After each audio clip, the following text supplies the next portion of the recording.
തെളിച്ചമേകാൻ പൊൻപുലർക്കാലം വെളിച്ചമാകുമ്പോ നുറുങ്ങുവെട്ടം പക്ഷിപരാഗം തെളിച്ചു കാട്ടുമ്പോ വരുന്നു ദൈവം മനസ്സിനുള്ളിൽ തിളക്കമേകിടാൻ തരുന്നു ധ്യാന പ്രകാശമാർക്കും വിളക്ക് വയ്ക്കുമ്പോൾ നുറുങ്ങുവെട്ടം ഇറങ്ങിടട്ടെ ഹൃദന്തമെല്ലാം യുഗപ്രകാശത്താൽ മറഞ്ഞിടട്ടെ മനാന്ധകാരം യുഗപ്രസാദത്താൽ നുറുങ്ങുവെട്ടം.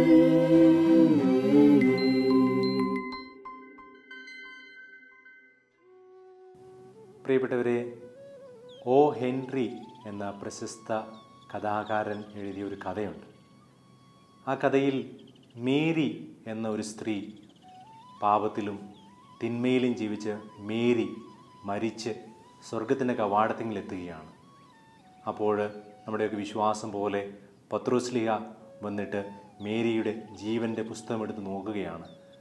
ജീവൻ്റെ പുസ്തകത്തിൻ്റെ അവസാന താളുകളിലേക്ക് നോക്കുമ്പോൾ മേരി പാപത്തിലും തിന്മയിലും ജീവിച്ചൊരു സ്ത്രീയാണ്.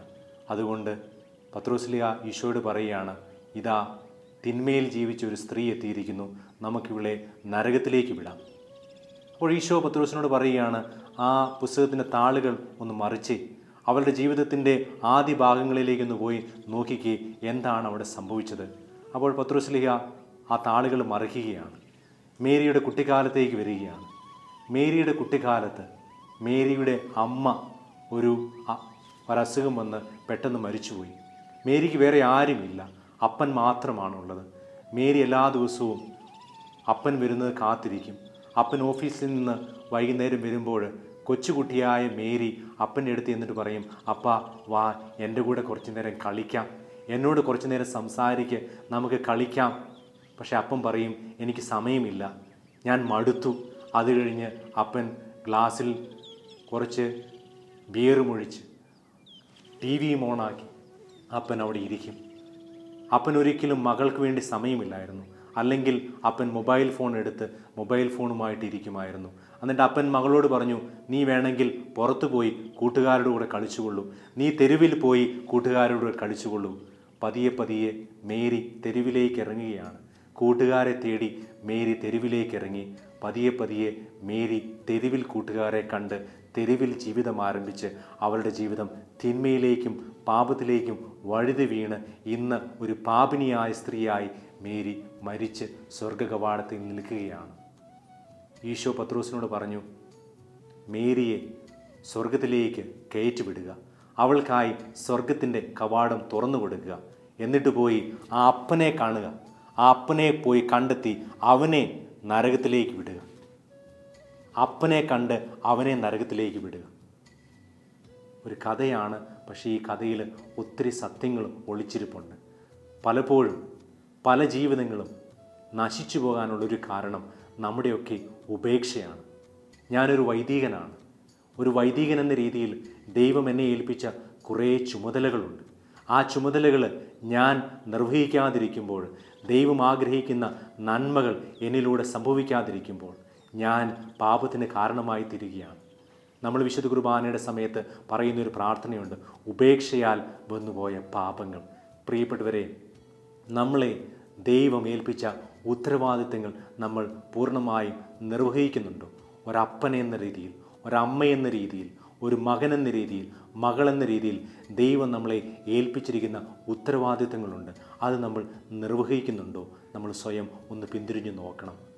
വിശുദ്ധ ലേഖനത്തിൽ നമ്മൾ വായിക്കുന്ന വളരെ വേദന തോന്നുന്ന ഒരു വചനമാണ് ഉൽപ്പത്തിയുടെ പുസ്തകം 6-ാം അധ്യായം 6-ാമത്തെ വാക്യം. മനുഷ്യനെ സൃഷ്ടിച്ചതിൽ ദൈവം പരിതപിച്ചു. മനുഷ്യനെ സൃഷ്ടിച്ചതിൽ ദൈവം പരിതപിച്ചു. കാരണം ദൈവത്തിൻ്റെ ഹിതത്തിന് വിരുദ്ധമായിട്ട് ദൈവം ഏൽപ്പിച്ച കാര്യങ്ങളൊന്നും ചെയ്യാതെ ദൈവത്തിൻ്റെ ഹിതത്തിന് വിരുദ്ധമായി മനുഷ്യൻ പാപത്തിൽ ജീവിച്ചപ്പോൾ ദൈവം മനുഷ്യനെ നോക്കി പരിതപിച്ചു. വീണ്ടും നമ്മൾ പഴയ നിയമത്തിൽ വായിക്കുന്നുണ്ട്, സാവൂളിനെ രാജാവാക്കിയതിൽ ദൈവം ഖേദിച്ചു.